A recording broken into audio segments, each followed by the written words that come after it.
Assalamualaikum students of grade 6. How are you all? I hope you all are doing well and great. आज हम grade 6 की इस्लामियत की book का chapter हज अ pillar of Islam start करेंगे, जो कि इस बुक का चैप्टर 9 है। ये चैप्टर स्टार्ट करने से पहले मैं चाहती हूँ कि आपको कुछ पिलर ऑफ इस्लाम के बारे में इंट्रोडक्शन दे दूँ। पिलर्स ऑफ इस्लाम हमारे पास 5 हैं। फर्स्ट वन इज़ फेथ, ईमान, यानी जो हम कलमा पढ़ते हैं ला इलाहा इल्लल्लाह मोहम्मद रसूलुल्लाह, तो हमें इस बात पे ईमान है कि अल्लाह एक है और मोहम्मद सल्लल्लाहु अलैहि वसल्लम उसका रसूल है। 2 हमारे पास है प्रेयर्स, मतलब नमाज। तीसरा हमारे पास ज़कात, जो हम ज़कात देते हैं। 4 फास्टिंग मीन्स रोज़ा रखना। एंड 5 इज़ हज। Hajj, a pilgrimage to Makkah, is the 5th and last of the acts of worship prescribed by Islam. हज जो है वो जो मक्का में करते हैं, और ये 5th and the last acts यानी काम है वर्शिप का, जो प्रिस्क्राइब्ड है बाय इस्लाम, यानी इस्लाम की तरफ से बयान किया गया है। ठीक है। The literal meaning of the word Hajj is the will and desire to visit. Literal meaning यानी लफ्ज़ी मीनिंग जो हज के हैं उसका मतलब है इरादा, विल इरादा, एंड डिज़ायर यानी ख्वाहिश करना। ठीक है। इन religiously terminology, it means the performance of certain acts of worship in the prescribed manner during the prescribed time, that is the month of Zulhajj, at the prescribed places, that is Makkah, Arafat and Muzdalifah।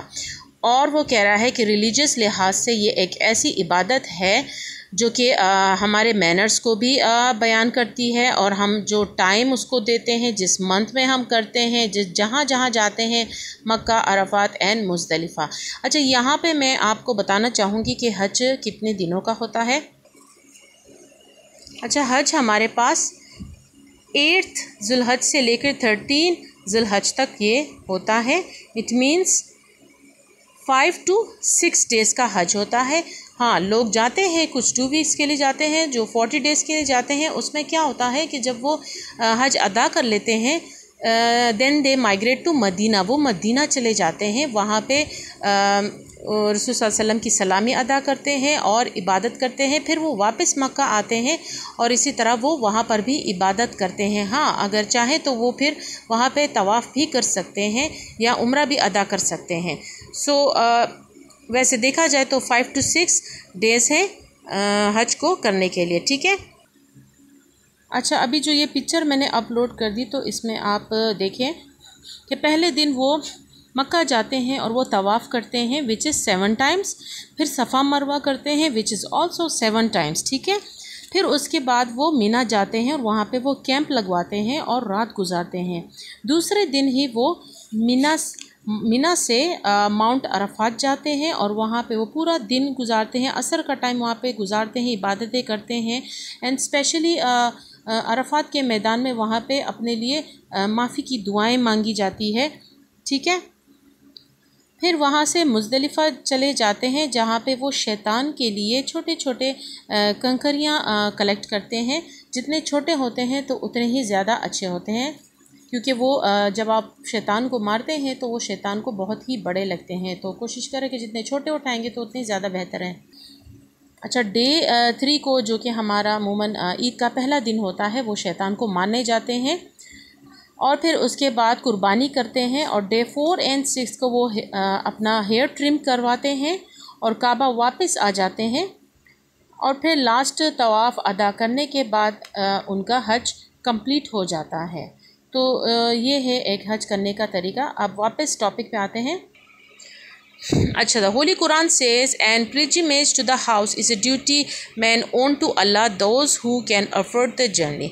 Quran में भी according to this verse Hajj is compulsory. हज compulsory है, लाजमी है हम पर, for every Muslim, हर एक मुसलमान के लिए, once in his lifetime, ज़िंदगी में एक बार, provided he is an adult.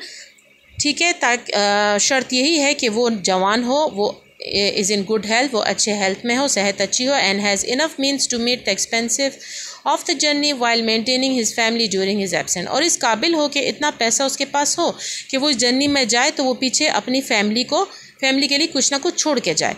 ऐसा ना हो कि वो हज के लिए चला जाए खुद और सारे पैसे लेके जाए और सारी फैमिली जो हो वो पीछे बैठी रहे खाने के लिए कुछ ना हो। नहीं, this is wrong. For those people who fulfill these obligations yet do not perform Hajj, the Holy Prophet said, if a person is not hindered by any disease, real necessities, or a tyrannical ruler and yet does not perform Hajj, his death and the death of a Jew and or a Christian are the same. अच्छा, यहाँ पे हमारे holy profit ने फरमाया है कि ऐसा मुसलमान जो इस काबिल है कि वो हज के लिए जा सकता है, वो ख़र्चा उठा सकता है, लेकिन वो फिर भी नहीं जाता, तो उसकी मौत ऐसी होगी जिस तरह एक क्रिश्चियन, एक ज्यू यहूदी जो होता है, एक ईसाई जो होता है वो मरता है, इसी तरह वो उसकी मौत भी उनकी तरह होगी. Hajj is a form of worship with the entire being of a Muslim. हज जो एक इबादत की ऐसी शक्ल है कि उसमें सारा मुसलमान ही यूज़ होता है. विद हिज माइंड, उसका दिमाग, सोल, उसकी रूह, उसका टाइम, उसका मनी, पैसा, और वो कुर्बान करता है अपनी सारी ज़िंदगी की आरामदी चीज़. अब ये बात ऐसी हुई कि जैसे वो आराम वाली ज़िंदगी गुजार रहा है तो जाहिर सी बात है वो सब कुछ छोड़ छाड़ के हज के लिए चला जाता है, ठीक है, for a few days. The condition of a पिलग्रम बोलते हैं हाजी को, टोटली एट अल्लाह's डिपोजल. जो एक हाजी की जो हालत होती है वो पूरे अल्लाह के हुक्म के ताबेदार होती है. हज is the only pillar of Islam which requires both physical and financial sacrifice. हज एक ऐसा सतून है इस्लाम का जिसमें दोनों फिजिकल यानी जिस्मानी और माली कुर्बानी दोनों यूज़ होते हैं, इस्तेमाल होते हैं. Prayer and fasting are physical worship. जो नमाज़ पढ़ना और रोज़ा रखना ये दोनों एक फ़िज़िकल वर्शिप है यानी जिस्मानी वर्शिप. अगर आप देखा जाए, आप नमाज़ पढ़ते हैं तो आपकी बॉडी उसमें यूज़ हो रही होती है ना, आप कोई पैसा थोड़ी लगाते हैं. फास्टिंग में क्या होता है, आप रोज़ा रखते हैं तो आपकी पूरी बॉडी सफ़र कर रही होती है, मतलब आप कुछ नहीं खा रहे होते हैं. तो it is a physical worship and nothing is spend in this performance. और ये करने के लिए आपका कोई ख़र्चा नहीं होता. ज़कात इज़ ओनली फाइनेंशियल वर्शिप. ज़कात जो है वो सिर्फ फाइनेंशियल है यानी माली वाली वर्शिप है. ज़कात में हम क्या करते हैं, पैसे देते हैं ना. It does not require any physical labour. इसमें कोई फ़िज़िकल जिस्मानी मेहनत की ज़रूरत नहीं पड़ती. बट इन परफॉर्मिंग हज, लेकिन हज अदा करने के लिए both physical and financial sacrifice are required.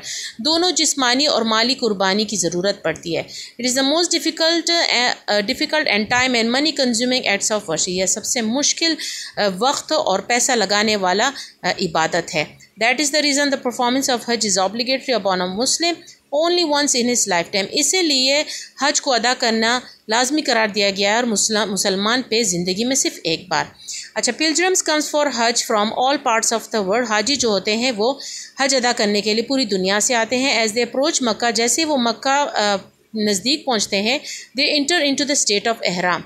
वो एहराम के स्टेट में चेंज हो जाते हैं यानी वो एहराम पहन लेते हैं और नियत कर लेते हैं, which means divesting one self of all marks of status to assume the humble dress and condition of a pilgrim, devoting wholly to Allah.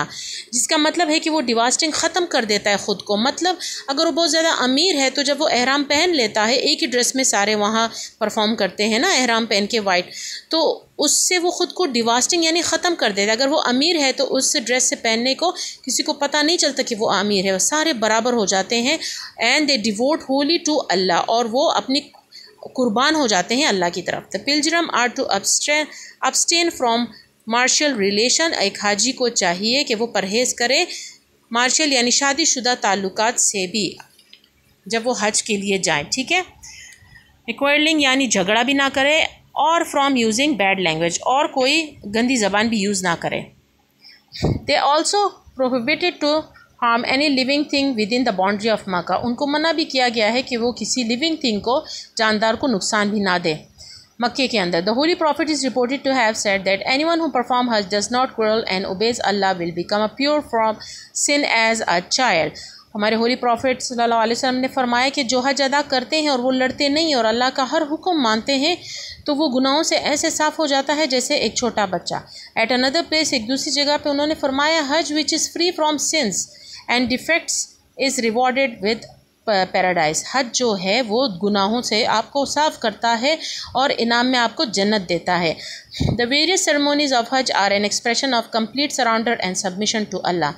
Various यानी ये जो मुख्तलिफ़ किस्म के सेरेमोनीज़, ये जो रस्म है हज के, वो आपको पूरी तरह हवाले कर देता है अल्लाह के हवाले. They also serve as an example of devotion and obedience to Hazrat Ibrahim who was ready to sacrifice even his own son Hazrat Ismail at Allah's command. ये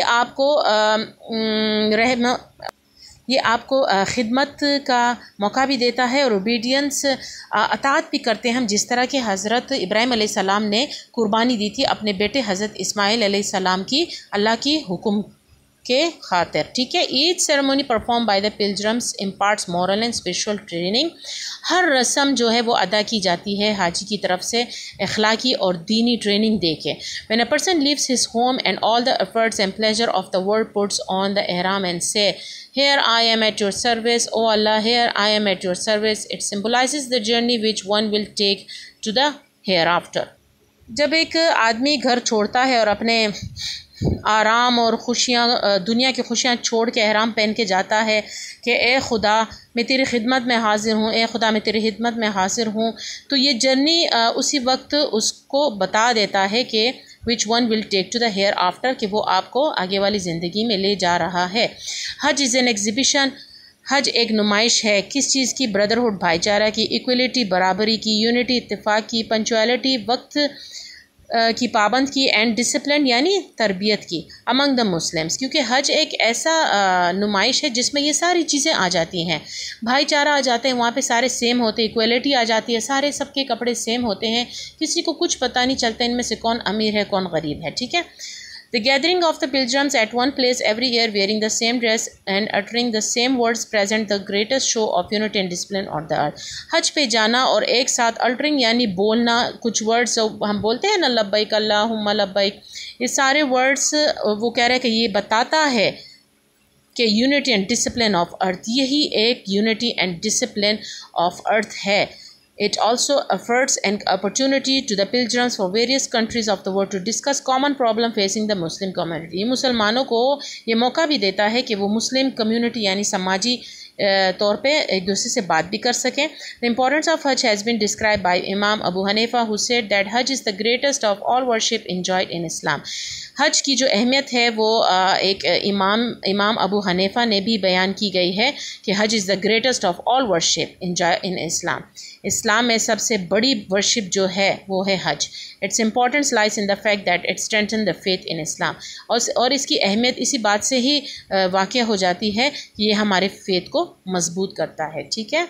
आई hope you understand my lecture and thank you very much and please subscribe my channel. Good bye.